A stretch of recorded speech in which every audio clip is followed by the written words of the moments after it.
Salam, selamat pagi, puji dan syukur kita panjatkan kepada Tuhan karena kita masih diberikan waktu dan kesempatan untuk menikmati hari ini. Sebelum memulai aktivitas, mari kita berdoa. Bapa di surga, Bapa yang kami kenal dalam nama anakmu Yesus Kristus, kami bersyukur atas penyertaan dan perlindungan Tuhan dari malam hingga pada pagi hari ini dalam keadaan baik dan penuh sukacita. Terima kasih ya Tuhan buat kasih dan kemurahan-Mu. Dan saat ini sebelum memulai aktivitas kami mau membaca dan merenungkan firman-Mu. Di dalam nama Tuhan Yesus kami sambut firman-Mu. Haleluya. Amin. Tema firman Tuhan pada pagi hari ini mengalami kesetiaan Allah. 2 Timotius 2 ayat 10 berkata, "Karena itu aku sabar menanggung semuanya itu bagi orang-orang pilihan Allah, supaya mereka juga mendapat keselamatan dalam Kristus Yesus dengan kemuliaan yang kekal." Tidak jarang kesetiaan Allah dijadikan alasan oleh orang tertentu untuk berbuat dosa. Karena mereka berpikir walaupun mereka jatuh dalam dosa, Allah tetap setia dan akan mengampuni. Tentu sikap hidup seperti ini tidak bisa dibenarkan karena kesetiaan Allah tidak bisa dipermainkan. Rasul Paulus menjelaskan bahwa kita harus terus berjuang untuk menjadi seorang yang setia. Untuk menjadi seorang yang benar dan selanjutnya Tuhanlah yang bertindak menyempurnakan kesetiaan dan kebenaran kita. Standar minimal yang harus kita miliki agar dapat mengalami kesetiaan Allah. Di antaranya adalah yang pertama, 1. Selalu mengingat Kristus.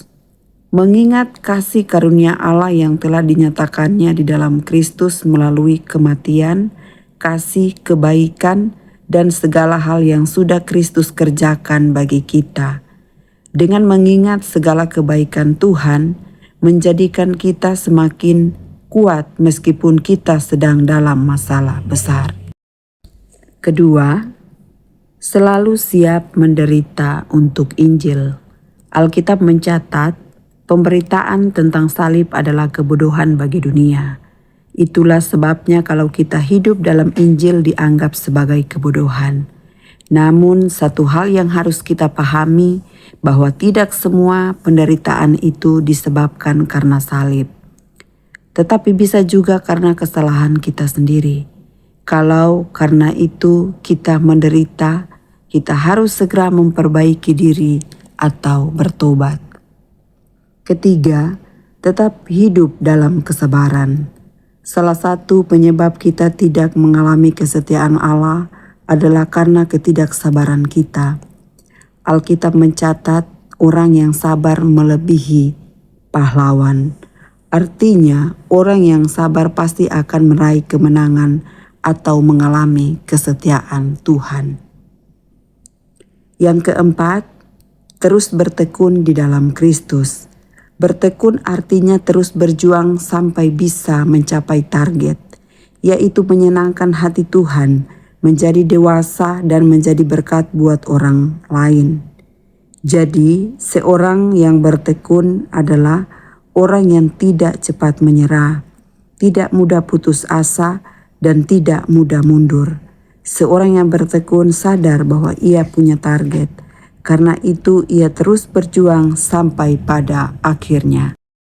Meskipun di dalam kesetiaan masih tetap ada kekurangan, tetapi jika Tuhan melihat ketulusan dan kesungguhan hati kita, Dia adalah Allah yang tetap setia, yang akan membela kita dan mau menerima kita apa adanya, dan akan terus menyempurnakan hidup kita. Mari kita berdoa. Bapa di surga, Bapa dalam nama Tuhan Yesus, kami bersyukur Tuhan atas kebenaran firman yang sudah memberikan pencerahan, yang sudah memberikan pedoman, petunjuk bagi kami pada pagi hari ini, supaya kami mengalami kesetiaan Allah. Kami percaya di sepanjang hari ini yang akan kami lewati mulai dari pagi, siang, sampai malam hari ada dalam perlindungan Tuhan. Kami percaya Tuhan memberkati aktivitas kami hari ini.